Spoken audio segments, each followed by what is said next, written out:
Welcome to Baxy's Musical Podcast. If you like what you hear today, please share it, rate it, review it, pass it along to all your friends, and be sure to follow the show on Instagram, TikTok, and Facebook for regular updates and find out what's coming up on upcoming episodes of the show. Today, we are brought to you by Metro Chrysler, Dodge, Jeep, and Ram of Chicopee. Visit Metro's state-of-the-art dealership right next to BJ's and Big Y on Memorial Drive, or visit metrojeep.com and drive home in your new Chrysler, Dodge, Jeep, Ram today. So sit back, relax, get ready for my interview with Ian Dench from EMF on Baxy's Musical Podcast.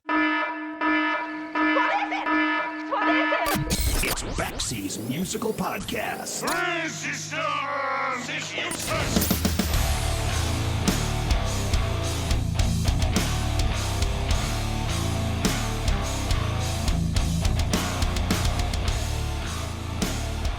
Hey, here's a fun fact. There are over 40,000 albums released every single year. I've also seen some statistics that claim that more than 100,000 songs are released every single day. On the other hand, I know that 86% of all statistics are 100% unreliable. But what I can tell you is this: with those numbers in mind, the likelihood that anybody scores a number one international hit is pretty damn remote. What's even more remote is when that international hit just so happens to be your debut single. Mathematically speaking, it would seem to be completely impossible to be that guy or that band or that artist that gets that lucky. And yet, it happens. In October of 1990, for example, when the English band EMF released their debut single, Unbelievable, it wasn't just a minor hit that sold a few dozen copies in the UK. It was a top 10 hit in Belgium, Germany, Ireland, the Netherlands, Norway, Spain, and Sweden. But in the United States, Unbelievable became the number one hit in the country, with the single alone selling more than 500,000 copies. And their debut album, Schubert Dip, which came out 7 months later, peaked on the U.S. album charts at number 12. This is a year that saw albums being released by Nirvana, Michael Jackson, Metallica, Guns N' Roses, U2, and more than a few others. And among that list of notorious heavyweights included EMF. Now, the problem with overnight success is that everyone expects you to just keep cranking out continuous international hits. And the problem with that is no matter when you release a follow-up, you're still competing with the other 39,999 albums that get released that year. Doing it once is hard enough. Doing it again is significantly more complicated. EMF would release 2 more albums before taking a 7-year hiatus. In 2001, they reunited again, but that reunion was cut short following the death of Zach Foley in 2002. And while the loss of Foley caused a temporary breakup, reunions would happen every few years. But in 2022, EMF released their first album of new material in 27 years. Go-Go Sapiens was their comeback record, and this year they're at it again with their latest release, The Beauty and the Chaos. And it's amazing. My guest today is not only the man that wrote EMF's greatest hits, including Unbelievable. He's also a Grammy-nominated songwriter who's collaborated with the likes of Beyonce, Shakira, and many, many more. The man's name is Ian Dench from EMF, and the man has got one hell of a story. He's my guest today on Baxy's Musical Podcast.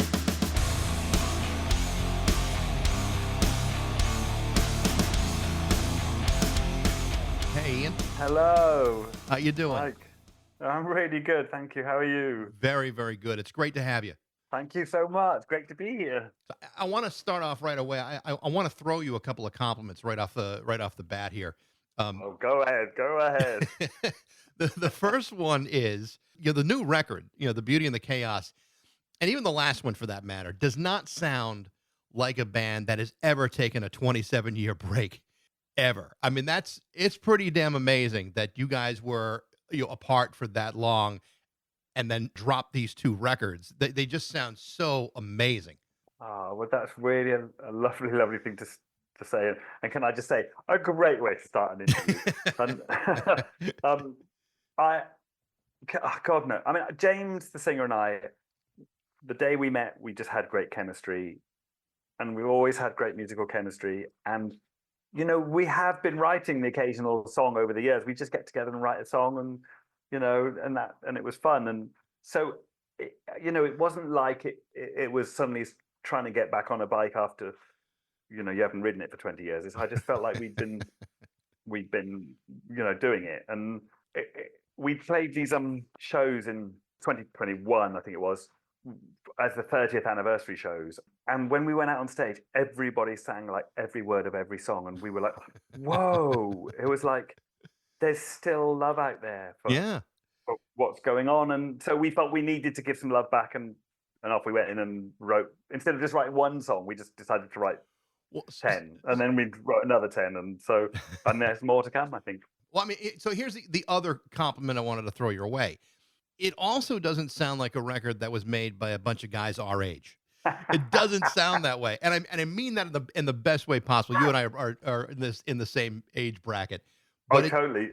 I think you're probably much younger than me. not by much. You got a full head of hair. You must be really young. Well, no, I'm 2 years younger than you. So I mean, unless something Oh. crazy is going to happen in 2 years, yes, I've got a luxurious head of hair. But it's amazing to hear because a lot of times when you see bands get back together and try to reinvent themselves, it doesn't sound like as fresh and as unique as the original.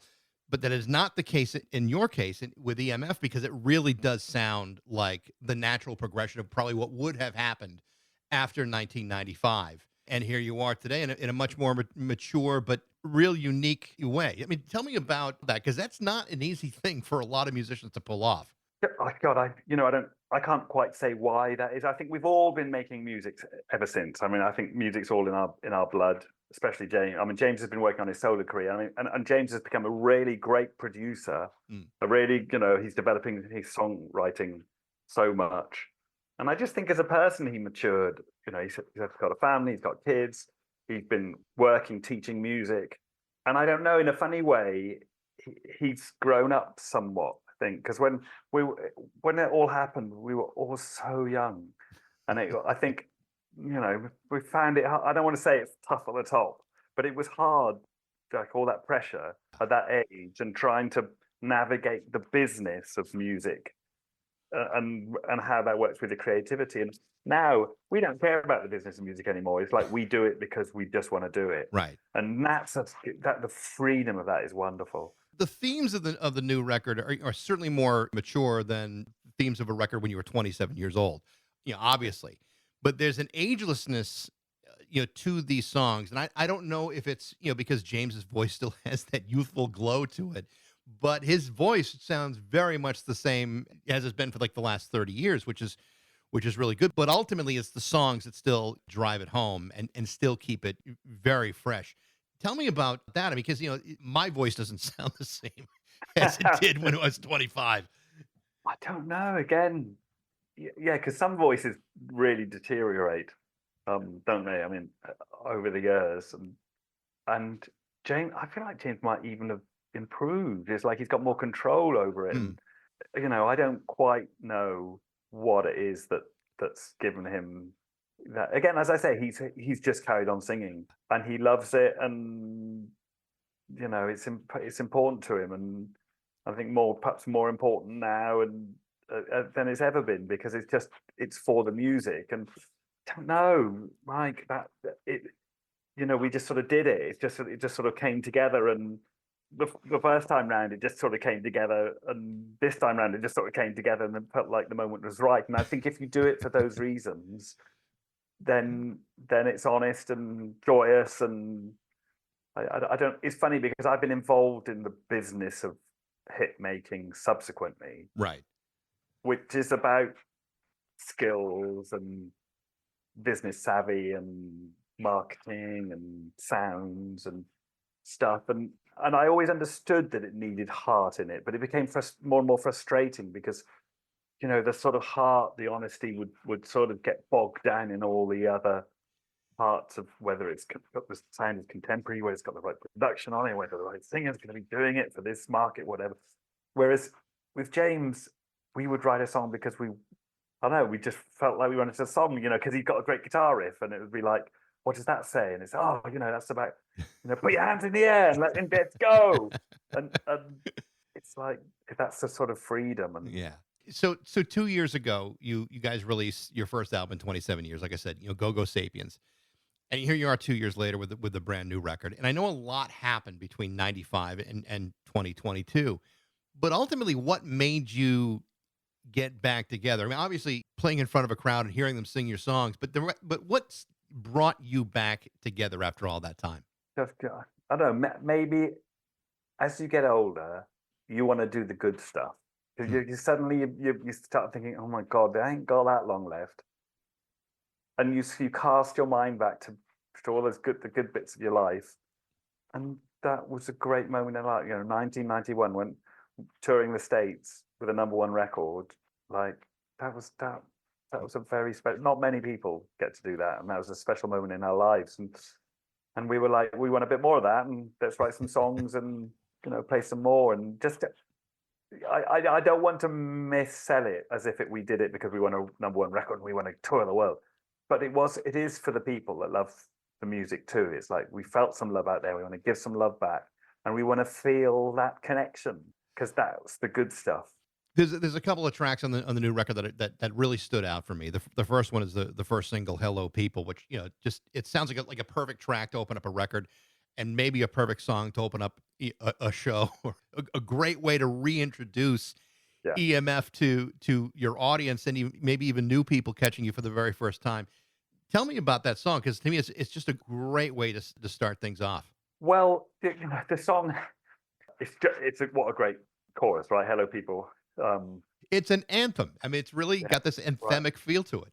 But it has actually got a message, and and it's about tolerance and trying to bust some of the hate myths about immigration. And it was funny, the day it was released in the UK, Suella Braverman got sacked, and now Hmm. I don't know whether you know who she is, but she's a very divisive right-wing politician that was saying that all the people kind of crossing in the boats, they're like scroungers and they're criminals and they're evil, and that's just not true. And that's, I don't know whether you've heard the version of the song with Stephen Fry on it, I and did hear that one. great. And because I sampled that, because Stephen Fry he's probably not so famous in the US, but in the UK he's like a national treasure. He's like the most entertaining nerd you could ever have, and he did this amazing video talking about how economists say that immigration is actually good for economies, and that when we meet people we lose our fear. Yeah. And I think that sort of sums up the song. That's the technical side of the song, and James's lyrics are the emotional side of the song, which is like, hello people, what's new? Times are tough, but I can't get enough of people like you. I mean, it is a great message, and certainly in the States, we also struggle with the whole thing of immigration too, and people are savagely divided about it, and Right. it's a very difficult topic to kind of wrap your head around. That the people are just trying to get a better life. Yeah. Yeah. Right. Yeah. The other track that really stuck with me is the day the music died, and the groove of that song I think is amazing. It reminds me a little bit of Shriekback with slightly higher voices. Uh, but it's just as just the feel of that song, and I know there's a message behind that too, but the feel of that song is really very powerful. Thank you. Yeah, me too. James and I say that that's the greatest EMF song we've ever written, and we love that one. But yeah, too, in a similar way, I think that song talks about young people standing up for what they believe in, and it's almost like us handing the mantle to the next generation. It's like the young people are going to be out there, like standing up for what they believe in, Right. making music that they believe in. And James and I both have young sons who are interested in music, and they're like, some of the stuff they play us is just like so edgy and out there, and it's like, but and I find myself sometimes saying, well, it all sounds a bit the same, doesn't it? And then I suddenly realize my dad used to say that to me, and I'm like, yes, my son is good. He's good. It's gonna be He's good. fine. He's into like dark, weird stuff, and it's or everything is right in the world. And he's standing up for what he believes in, and that's why the day the music died, you came alive, and young people are carving their own way through all the mess that is Yeah. the world. I was writing an introduction to this interview, and one of the things that I mentioned in it is the unlikely probability that a band, any band, is going to release a song that becomes an international hit. I mean, it's rarefied space. It doesn't happen very often. And the likelihood that your very first single becomes that international hit is even more unlikely. It's been 34 years since you guys released Unbelievable. I mean, it's a song that's get played at hockey games and arenas and stadiums all across America. You were a 25, 26-year-old kid at this point, and suddenly you have this experience. I mean, you can't possibly be prepared for something like that at that age. No, it was incredible. And, I was slightly older than the others. I mean, Zach and Derry were 18, James and Mark were 21, and I was 25.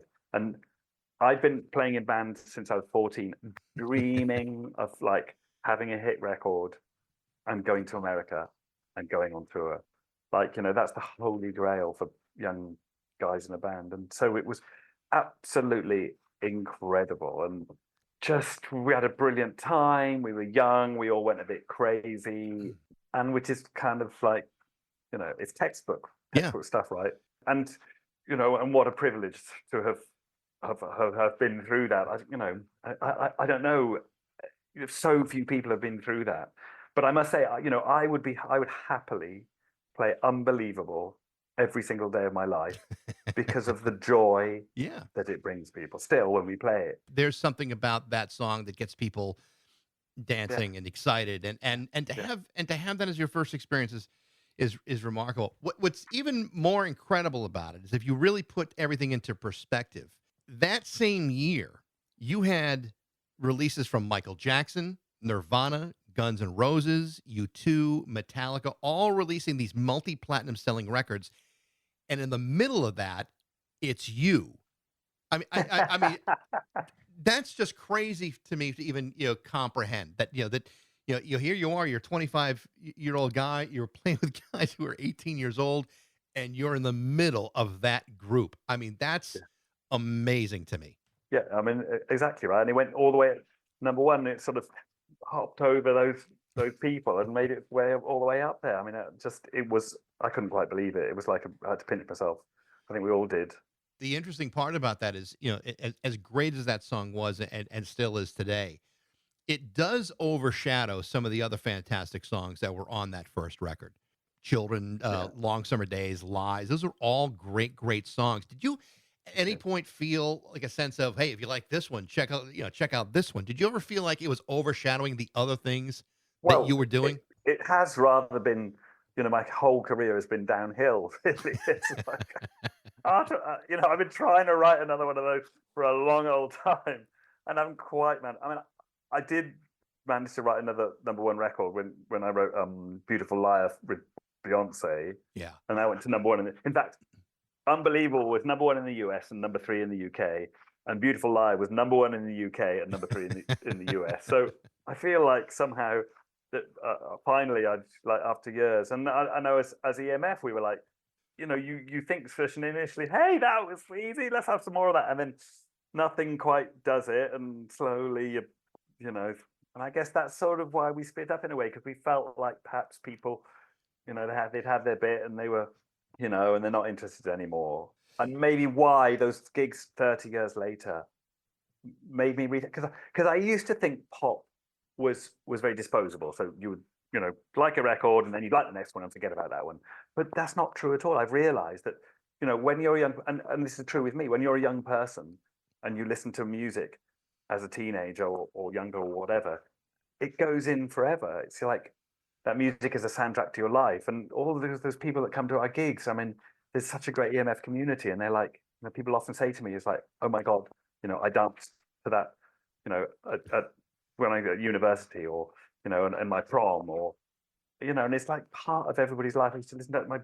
My big brother played that to me, and I used to listen to that in my bedroom, and I don't know, it's important, and it's part of their lives as much as it's part of our life, and it's great to be living that as part of a community. You kind of mentioned it. It's true of situations like this all the time. And I've certainly interviewed people that have kind of been through similar experiences. You're like, once you strike gold, then everyone wants more gold, and there's a pressure to repeat. And sometimes it's a pressure from outside. Sometimes it's a pressure from within. The reality is as often as you may hear, well, the next record was a disaster or like a commercial train wreck. The reality is your best fans still bought those records and they still Yeah, love those records. And yeah, that's the thing I think, a lot of people don't understand. It's like, nobody has a number one record and then nobody buys the next one. It doesn't really happen that way. When I listen to like Stigma and I just listen to it again, there were a lot of great songs on that record. Fans, I have to believe, were very satisfied with how that came out. it is the fans' favorite record. I mean, Yeah. Stigma, EMF fans, just like love it. And it's funny how I feel like we brought a lot of people in with Schubert Dip and sort of took them to alternative. There was a lot of pop fans. We took them to the alternative world with Stigma, and it's still, those songs don't go down a storm, and it was a good moment. I mean, I don't know, Mike. I mean, should we have done more of the same? More, hindsight is an easy thing, and Yeah, but I also think that, sometimes, if you're an artist, falling into the trap of always repeating the same formula can turn off as many fans as it may attract. And you're kind of running, it's like a double-edged sword. It's like, yeah, which one is the best idea? And oftentimes progressing is the best thing you can do. I mean, think of the Beatles from 1963 to 1968. They didn't follow any formula. They just kept on progressing, and that's yeah. what people love the Beatles for. Exactly. Yeah. I wish we'd have been as successful as the Beatles in our progressions. Well, you should have called me in 1995. I would have been happy to give you that Hey, advice. You we're only like 30 years too late. you mentioned your career beyond EMF, and it really is very impressive. I mean, you got involved in producing and songwriting and a number of collaborations, and including 2 Grammy nominations with Beyonce. Not just, I mean, well, certainly with the Beautiful Liar, she did with Shakira. But you have to tell me about that experience. I mean, you've already had this massive success in your career. How does this present itself with Beyonce? Well, after EMF, I worked with a girl called Amanda Ghost, and she was a solo singer. We did a couple of records, and she happened to write "You're Beautiful" with James Blunt. So after she'd done that, and that was starting to be it, somebody calls her up and says, "Oh, I want you to write a song for Beyonce." And she says, Amanda and I had collaborated on her solo career a lot, and she said to me, this just sounds like bullshit, but will you come with me? So will you come with me? And I'm nervous, and let's go and meet, whoever this person is. And off we go to this address in New York, and it's the Universal building. And we're like, okay, great. And we go to the Def Jam floor. Okay, this is looking good. And this guy called Tata Smith walks on. The Tata Smith is like Jay-Z's right-hand man.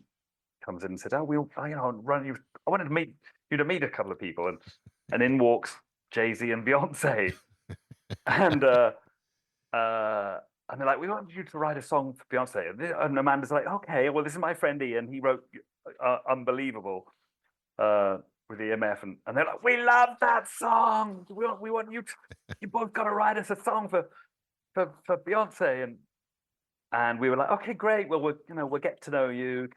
We were singer-songwriters. I think it would take us months to write songs. We'll get to know you and maybe, like hang out together. And Beyonce was like, "Sorry, I haven't got the time for that. Studio's booked for 8:00 tonight. See you there." We were like, okay. And we went back to the hotel and wrote Beautiful Liar, which strangely is like, it's like Unbelievable and You're Beautiful all mixed up together. It's like the concepts. And off we go. 8:00, we turn up at the studio and play the song. They love it. They decide, it's going to be a duet with Shakira. Bang, bang, bang. Hit record. And it's like, it was just absolute madness. That world is just a different world. And So to come up with a hit song in a single day, I mean, I'm assuming everybody then wants you to start writing songs in a single day. Everybody wants to repeat that formula. What happened after that? exactly. So all of a sudden we were flying to New York a lot, like doing sessions. We wrote Tattoo for Jordan Sparks. We wrote Gypsy for Shakira. We wrote 4 songs on I'm Sasha Fierce for Beyonce, including Ave Maria and some other beautiful songs. And so, yeah, all of a sudden we're in demand. But then it's strange what happened. And then somebody offers Amanda a job because she's an amazing businesswoman, and she becomes head of A&R at Epic Records, and she wants me to come and do A&R with her. I go and do A&R with her. And it becomes more and more like a business. Right. And I know it was hard for Amanda. I know she found it very hard, and I certainly found it hard because it was like being the bridesmaid all the time and not bride. You're always doing things for other people and songs. And Amanda's an amazing singer and an amazing solo artist, and she was giving all these songs away, and you start to get this sort of itch you can't scratch, like where you want to be the one connecting to people, and where it was strange. And then I sort of came back to the UK after that, and that's sort of when the 30th anniversary shows happened.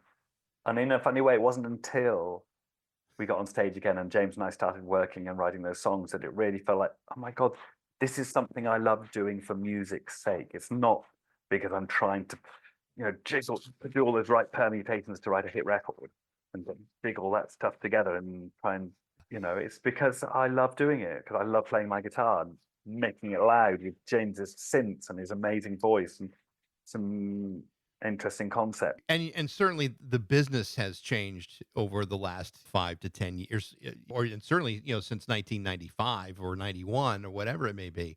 It is a totally different world. And so the idea of even thinking about hits is maybe unrealistic for anybody, no matter what their history may be with it. Yeah, and it's funny. What I love about the industry now is that you can sort of do a cottage industry. You can control it yourself. You can, and I think we're older and more able to grasp the concepts of it being ours. Because back in the day, we didn't have a clue. The record company would do everything, and now we do everything. And we're in control of it, and I think we love that. It lends you. It becomes yours. It's you get ownership of it, and I do like that about the way the record industry is at the moment. I mean, it's funny, when I was working at Epic, I remember Rob Stringer, the head of A&R at the time, saying to me, okay, we're not going to develop bands anymore. We're just going to look at the stats, and when something looks like it's going to doing well with the numbers, we're just going to go with a check and buy it. And I guess as a business model, that's better for the music industry, because they're not hunches. It's not, back in the day, it was somebody's hunch that the records do well. And so one record out of every 10 would do well, and that would pay for the other 9 that didn't. But now that everyone is doing better. But so the record companies aren't developing artists anymore. So it's down to managers and producers and the artists themselves. But that does give them control. It does mean, I think, there's probably more niches now, because people are just doing their own thing in this way and that way. And is that a good thing? I just think there's less money lower down, but hopefully there's more empowered people. You obviously have been doing a little bit of touring, and that's going to continue throughout the year. You said before, you got people singing all these songs from the old catalog, and it's got to be pretty satisfying. How are people accepting the new stuff? Because I know that, the reviews of the record have been really, really strong, really strong. Yeah. Well, fancy, yeah, especially because I hate bands that go out there and just play the whole new record, And so we went out there and we were very careful. We played the old records and we judiciously placed the new in, and every night we try another new one from the record, and yeah, hey, they've gone down great, thankfully. People love them, and nobody said, "Oh, you play too much off the new record," and so maybe we'll play a bit more off the new record. I don't know. It's gone down great. Yeah. Really, really good.